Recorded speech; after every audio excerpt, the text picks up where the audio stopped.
Hello बच्चों, कैसे हो आप सभी। मैं स्वागत करता हूं आपका आपके अपने यूट्यूब चैनल पर। आज मैं पढ़ाने जा रहा हूं अकाउंटिंग इक्वेशन का एक क्वेश्चन, जिसके बारे में हम पहले डिस्कस कर चुके हैं। चैप्टर नंबर हमारा 3 चल रहा है, जिसका नाम है लेन देन का विलेखन नंबर 1। उसमें हम अकाउंटिंग इक्वेशन के कुछ क्वेश्चन सोल्व कर रहे हैं। इससे पहली वीडियो में मैंने अकाउंटिंग इक्वेशन के कुछ क्वेश्चन सोल्व कराए, तो आज हम क्वेश्चन नंबर 5 इसमें सोल्व करेंगे। ठीक है बच्चों, तो सभी ध्यान से इस वीडियो को देखना। किसी को स्पीड कम लगे तो आप जो है स्पीड तेज कर सकते हैं, किसी को तेज लगे तो आप स्पीड कम कर सकते हैं। तो चलिए स्टार्ट करते हैं क्वेश्चन नंबर 5। तो क्वेश्चन नंबर 5 में दिया गया है, मेसर्स रॉयल ट्रेडर ने निम्नलिखित लेन देनों के प्रभाव को दर्शाइए। यानी कि मेसर्स रॉयल ट्रेडर के कंपनी में प्रभाव को दिखाना है, अकाउंटिंग इक्वेशन बनानी है। सबसे स्टार्टिंग में नगद धनराशि से व्यापार आरंभ किया, 1,20,000 रुपये। यह क्वेश्चन आपको स्क्रीन पर दिखाई दे रहा होगा। 1,00,000 रुपये, 1,20,000 रुपये से नगद व्यापार आरंभ किया। सबसे पहली ट्रांजेक्शन है हमारी, सबसे पहली बिजनेस स्टार्टेड। बिजनेस स्टार्टेड सबसे स्टार्टिंग में बिजनेस स्टार्ट हुआ है, तो 1,20,000 रुपये तो हमारे पास सबसे स्टार्टिंग में कैश आया है। 1,20,000 रुपये कैश किस चीज़ का है? ये कैश है, ये कैपिटल का। तो ये कैपिटल के नीचे लिख देंगे 1,20,000 रुपये। तो हमारी अकाउंटिंग इक्वेशन कंप्लीट हो चुकी है। तो हम इसमें अकाउंटिंग इक्वेशन लिखते हैं, न्यू इक्वेशन। न्यू इक्वेशन जो बनी है, 1,20,000 रुपये कैश और बराबर 1,20,000 रुपये हमारे कैपिटल के हैं। अब देखते हैं दूसरा पॉइंट। दूसरे पॉइंट में दिया गया है कि नगद माल खरीदा। नगद माल खरीदा यानी कि माल खरीदा का यानी कि स्टॉक हमारे पास बड़ा है। ये है 10,000 रुपये का। तो 10,000 रुपये का स्टॉक इसमें बड़ा है, तो 10,000 रुपये लेकिन इसमें कम होंगे कैश में, और यहाँ पर कोई प्रभाव उसका नहीं पड़ेगा। तो यहाँ पर डैश लगा देंगे। Goods purchase, goods purchase on cash, cash purchase लिख देंगे इसमें। तो नई इक्वेशन बनाएंगे। नई इक्वेशन जो बन जाएगी 1,20,000 में से 10,000 घटाकर 1,10,000 रुपये, और यहाँ पर कितने होंगे स्टॉक के? 10,000 रुपये, और यहाँ पर 1,20,000 रुपये जो कि तू रहेंगे, क्योंकि इसके अंदर कोई चेंजिंग नहीं हुआ है। तो यहाँ पर लिख देंगे न्यू इक्वेशन। अब उसके बाद तीसरे नंबर का पॉइंट। तीसरे नंबर का पॉइंट दिया गया है इसमें। तीसरे नंबर प्राप्त किराया। किराया प्राप्त हुआ, किराया प्राप्त हुआ है 5,000 रुपये। किराया प्राप्त हुआ है 5,000 रुपये। जब किराया प्राप्त हुआ है तो 5,000 रुपये तो हमारे पास कैश आया है। लेकिन कैश आया है तो कैश आने का मतलब है कि हमें कोई फ़ायदा हुआ है। कोई फ़ायदा हुआ है तो 5,000 रुपये से हमारी कैपिटल बढ़ जाएगी। रेंट रिसीव्ड,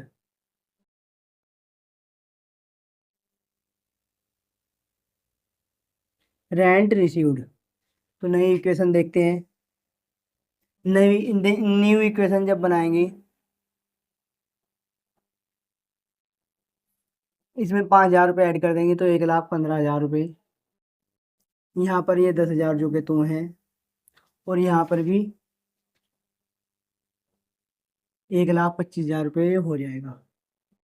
अब इक्वेशन को देखें तो दोनों तरफ इक्वेशन इक्वल हो रही है। अब हम चौथे नंबर का पॉइंट देखते हैं।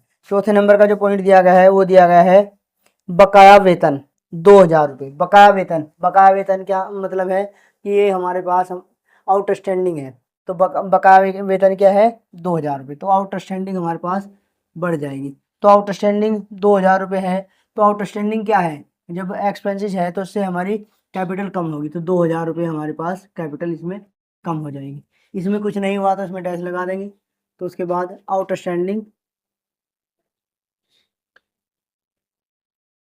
आउटस्टैंडिंग इसमें दिया गया है वेतन, आउटस्टैंडिंग सैलरी, आउटस्टैंडिंग सैलरी। अब इसकी न्यू इक्वेशन देखते हैं। न्यू इक्वेशन जब बनाएंगे 1,15,000 जो कि तुम, और इसके 10,000 कॉमा लगाते रहेंगे, और यहाँ पर ये 2,000 रुपये आउटस्टैंडिंग एक्सपेंसेस की बढ़ जाएंगे, और यहाँ पर हो जाएगा 1,23,000 रुपये। अब देखते हैं पाँचवें नंबर का पॉइंट। पाँचवें नंबर का पॉइंट जो देखेंगे, पाँचवें नंबर का पॉइंट दिया गया है इसमें पूर्वदत्त बीमा। 1,000 रुपये पूर्वदत्त बीमा, यानी कि बीमा पहले ही दे दिया तो हमारे पास ये प्रीपेड एक्सपेंसेस हो जाएगा, प्रीपेड एक्सपेंसेस हो जाएगा 1,000 रुपये का।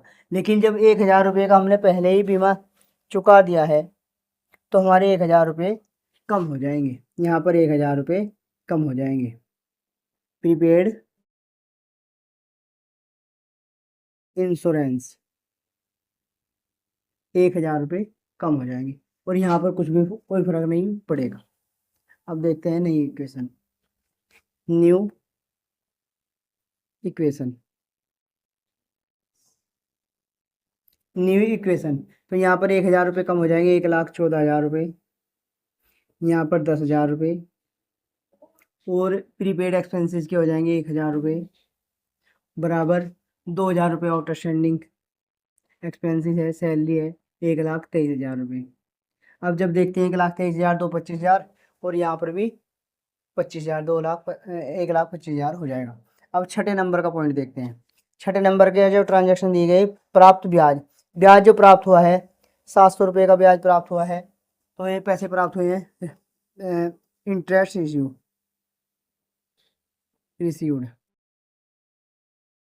इंटरेस्ट कितने का रिसीव हुआ है?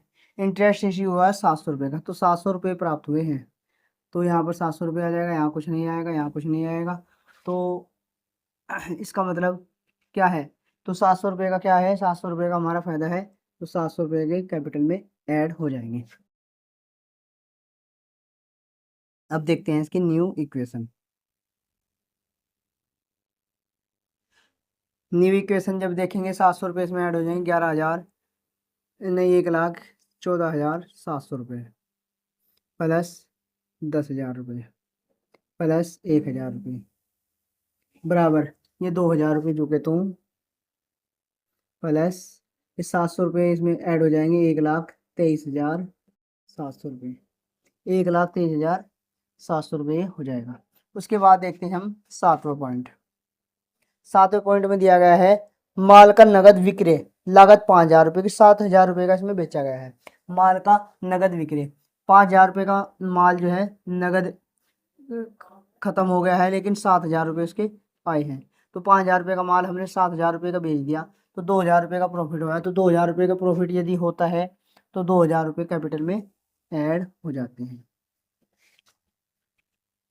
कैश सेल,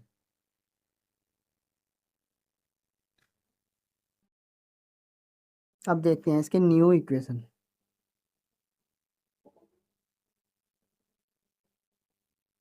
7,000 रुपये ऐड हो जाएंगे, इसमें हो जाएंगे 1,21,700 प्लस 5,000 कम हो जाएगा, 5,000 बचेगा, 1,000 रुपये का प्रीपेड एक्सपेंसिव होता रहेगा और ये 2,000 रुपये का आउटस्टैंडिंग और प्लस 2,000 रुपये जुड़ जाएंगे इसमें, 1,25,700, 1,25,700। ठीक है, तो उसके बाद अब न्यू इक्वेशन हो गई है। अब 8वें नंबर का पॉइंट देखते हैं। 8वें नंबर का पॉइंट इसमें दिया गया आग के द्वारा माल नष्ट। आग के द्वारा माल नष्ट हो गया है 500 रुपये का, 500 रुपये का नष्ट माल हो गया है, तो 500 रुपये इसमें माल में कम हो जाएंगे, लेकिन ये तो है किसी किस्म की हानि है, तो हमारे 500 रुपये इसमें भी कम हो जाएंगे। लॉस ऑन फायर, यहाँ कुछ नहीं हुआ, यहाँ कुछ नहीं हुआ, यहाँ कुछ नहीं हुआ, तो अब देखते हैं न्यू इक्वेशन।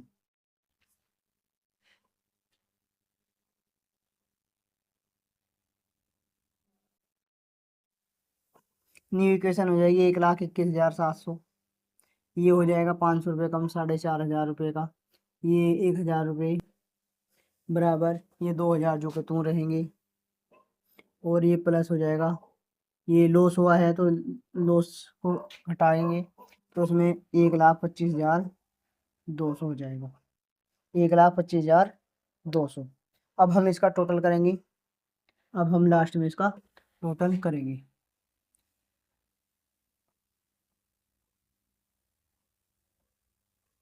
लास्ट में जब हम टोटल करेंगे इसका टोटल करते हैं 1,21,700 और ये 25,000, 1,26,200, 1,27,200, 1,27,200 इधर भी 1,27,200 आ जाएगा।